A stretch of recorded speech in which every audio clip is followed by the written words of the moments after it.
নমস্কার বন্ধুরা, চন্দনাইত কুকিংয়ে অনেক স্বাগত জানাই। আজকের আমি নতুন একটি রেসিপি নিয়ে হাজির হয়ে গেলাম।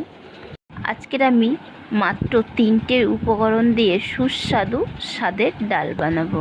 যারা আমার চ্যানেলটিতে সাবস্ক্রাইব করেনি সাবস্ক্রাইব করে দিন, পাশে থাকা বেল আইকনটি অলে প্রেস করে দেবেন, তবেই আমার রান্নার রেসিপির ভিডিওগুলো আপনাদের কাছে পৌঁছে যাবে। আমি যে চিংড়ি মাছ দিয়ে মুসুরির ডাল রান্না করব, আমি এখানে 300 গ্রাম মুসুরির ডাল নিয়ে নিয়েছি, ভালো মুসুরির ডালটা। আর এই যে 300 গ্রাম আমি চিংড়ি মাছ নিয়েছি, চিংড়ি মাছটা পরিষ্কার করে কেটে ধুয়ে নেব।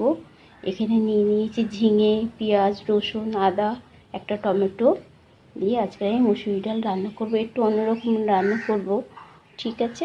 আমি এগুলো কেটে পরিষ্কার করে নিই। আমি চিংড়ি মাছটা জাল দিয়ে নেব, সিদ্ধ করে নেব। অল্প জল দিলাম, স্বাদ মতো লবণ দিলাম, হলুদ দিয়ে দিলাম,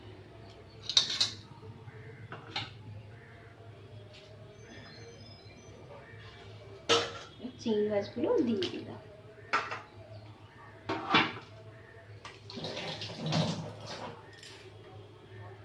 বন্ধুরা, আমি গ্যাসটা মিডিয়ামে রেখে চিংড়ি মাছগুলো জাল দিয়ে নেব।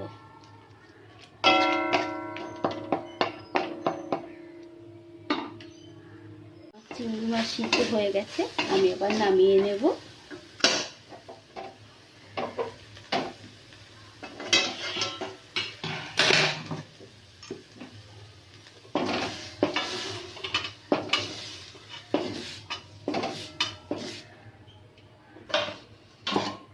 আমি এই কড়াটা ধুয়ে এই জলটা আমি ফেলবো না, মশলা যখন কষবো সেই সময় এই জলটা আমি ব্যবহার করব।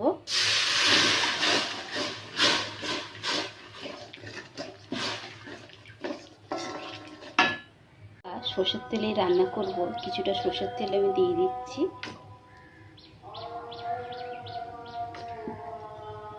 তেলটা গরম হয়ে গেছে, আমি একটু গরম মশলা আর সাদা জিরে ফোড়ন দিলাম, দুটো শুকনো লঙ্কা, দুটো তেজপাতা ফোড়ন দিলাম।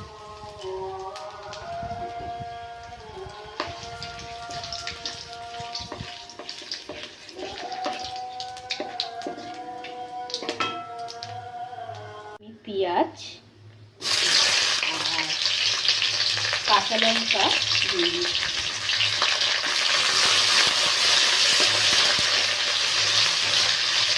একটু ভাজা হয়ে যাওয়ার পরে আমি রসুনটা ফোড়ন দেবো।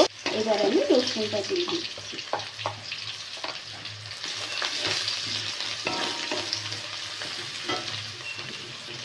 এবার চিংড়ি মাছগুলো দিয়ে দেবো।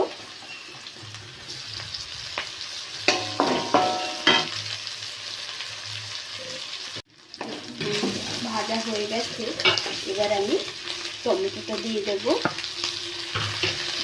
আদাটা দিয়ে দেবো,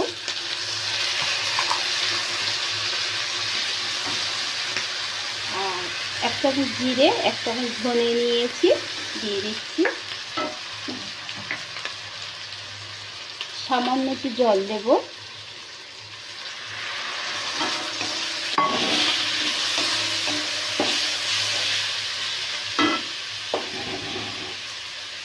আমি যে ঝিঙেটা রেখেছিলাম সেই ঝিঙেটাও দিয়ে দিচ্ছি, একসাথে ভালো করে কষে নেব। আমি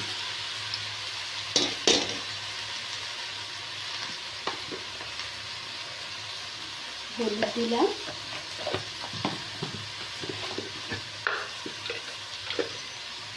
লবণ দিতে হবে স্বাদ মতো।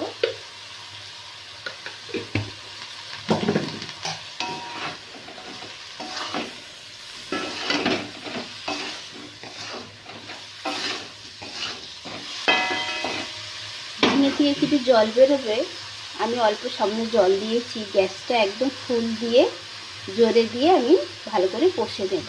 প্রথমে গ্যাসটা জোরে দিয়ে ঝিঙেটা ভেজে নিয়েছিলাম একটু। এইবার গ্যাস আমি আস্তে করে দিয়ে, ঝিঙের থেকে সুন্দর জল বেরিয়েছে, একটু আস্তে করে দিয়েছিলাম।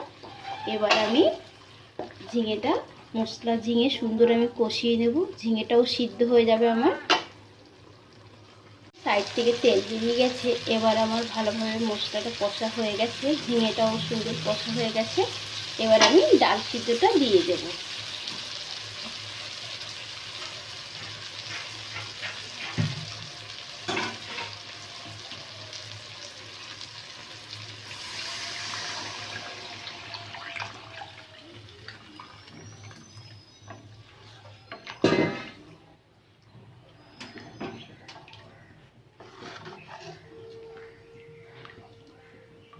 এবার ডালটা আমি খুব সুন্দর করে ফুটিয়ে নেব, বেশ সময় ফুটাবো না, একটু ফুটে উঠলেই একটু ফুটিয়ে আমি নামিয়ে নেব।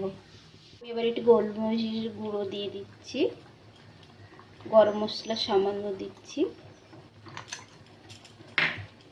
মিষ্টি কিন্তু হবে না, কিন্তু স্বাদটা খুব সুন্দর হবে, সেই কারণে 1 চামচ চিনি দিয়ে দিলাম।